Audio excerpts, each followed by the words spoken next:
Hi, I'm Tiffany. Welcome to Towering TBR.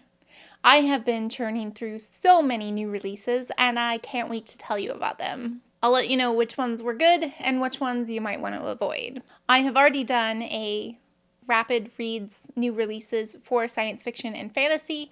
I will link that in case you missed it. And today's will focus on the other genres I read, primarily mystery and nonfiction, though there are some others in there as well. I will also be ranking the audiobooks. If you're new, I get frequent migraines, which affect my ability to read with my eyes, and I use audiobooks as accommodations. So I will give you detailed information about the audiobooks as well. All right, let's jump in from worst to best. The first is Hunchback by Saou Ichikawa. This is a translated disability literature novella, and I gave it 2 stars. The main character is a profoundly disabled woman who prefers to garner attention from her shocking online persona.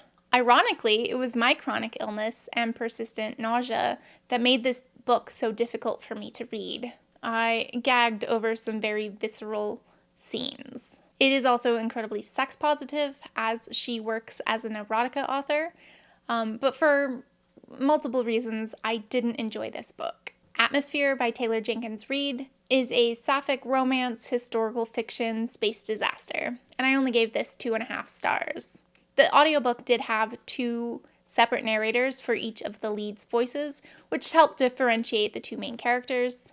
There were some things I liked about this, like the complex depiction of an unhealthy sibling relationship, and I did genuinely like the chemistry between the 2 leads. However, due to clunky writing and that ending, I kind of felt like it was a waste of my time. I definitely have an unpopular opinion in this, and I did do a single book review, so if you want to hear more of my thoughts, go check that out. I picked up the nonfiction essay collection called I Want to Burn This Place Down by Kreizman. The audiobook is narrated by Maris herself and is only acceptable. So if you don't need audiobooks, I would recommend just reading this with your eyes, since the audiobook doesn't add any value. So Maris is a type 1 diabetic who has a continuous monitoring glucose machine, and she can see in real time the effect stress has on her body. She has always been a card-carrying liberal, but has recently become quite disillusioned with the country that she thought existed. She's realized she's been lied to, and that history is written by the victors, and is literally whitewashed, covering up horrific crimes. It took her a long time to realize what others knew, that this country is not as advertised. She thoroughly hates late-stage capitalism and wishes that billionaires didn't exist. She also feels quite tired by the weighty expectations that because she's disabled, that she should rise above and defeat her disability to become an inspiration for others. Honestly, this wasn't really anything exactly special, but I really related to her quite a lot, especially with the chronic illness parallels. The blurb really sums it up quite well. I Want to Burn This Place Down is a book for anyone who wishes they could go back in time to give their younger selves the real truth about the fractured country that they have inherited and the encouragement to rebuild better in its place. A Marriage at Sea by Sophie Elmhirst is a narrative nonfiction story of shipwreck and survival. So in the 1970s, a married couple, Maurice and Marianne, decide to get a boat and live on that boat and kind of have a very nomadic lifestyle. They are dumb and purposely decide not to take a radio with them because they don't want to connect with anyone else. They want to just completely be on their own. And of course, that's not great. A whale hits their boat and they are forced to basically exist in a life raft in the middle of the ocean. Immediately, Maurice was suicidal and Marianne had to basically take care of him, take care of trying to get food for them. She becomes quite obsessed with food in her documentation. And they're also trying to navigate into a shipping lane so that they can be rescued. This is a true story, and so if you're not familiar with how it ends, I don't want to say anything more. I found it really entertaining while also thoroughly hating Maurice. It's not my favorite shipwreck story, but it's still a really good ride. Famous Last Words by Gillian McAlister got 4 stars. This was a book I was really looking forward to. It's a page-turning thriller with a hostage situation. So a woman goes back to work shortly after having her baby, but she isn't there very long. A detective pulls her aside and tells her that her husband is in a hostage situation. However, he is not a victim, he is indeed the perpetrator. She goes with him to the scene of the crime and tries to de-escalate the situation and figure out what is going on. Why is her husband holding these people hostage? What happens there shapes the rest of her life. I did call one of the twists, but it was so satisfying. I absolutely loved this, and it was a very fast-paced read. Eddie Winston is Looking for Love by Marianne Cronin. This technically came out December 31st, 2024, but I'm considering it frontlist because it's literally one day older.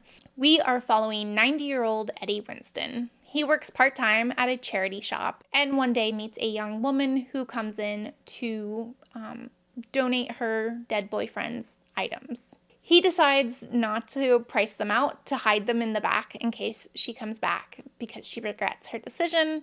And of course, that's what happens. She does come back and retrieves the items, and they strike up this really fun intergenerational friendship. She finds out that he has never been kissed, and she makes it her mission that they are going to find his first kiss, and she's going to help him find love. This author is exceptional at creating this cozy intergenerational friendship that just feels so warm and believable. It was on track to be 5 stars, but unfortunately the ending was a personal pet peeve of mine. It might not bother you at all, but for me, I didn't like the ending as much, but it is still a hopeful and a light read, and I would still definitely recommend it. I picked this up because I had actually read the author's first book, 100 Years of Lenny and Margot, which is another friendship between an older person and a younger person. You Killed Me First by John Mars.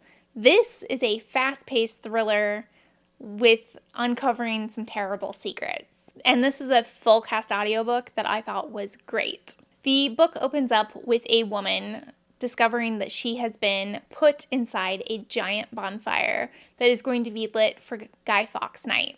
The person who put her there communicates that she will burn for what she did.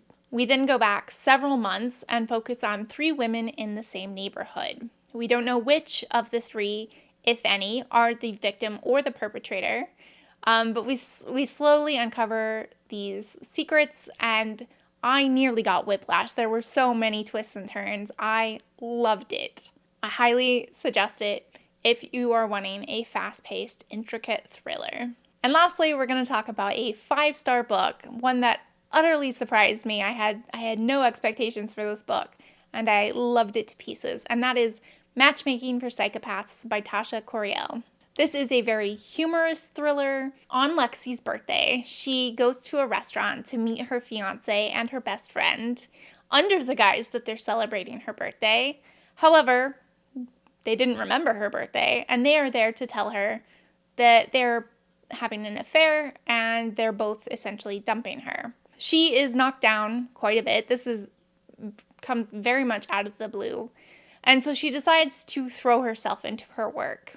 She works at Better Love, and she works specifically trying to matchmake psychopaths. This actually made me really question, do psychopaths deserve love if they are incapable of giving love?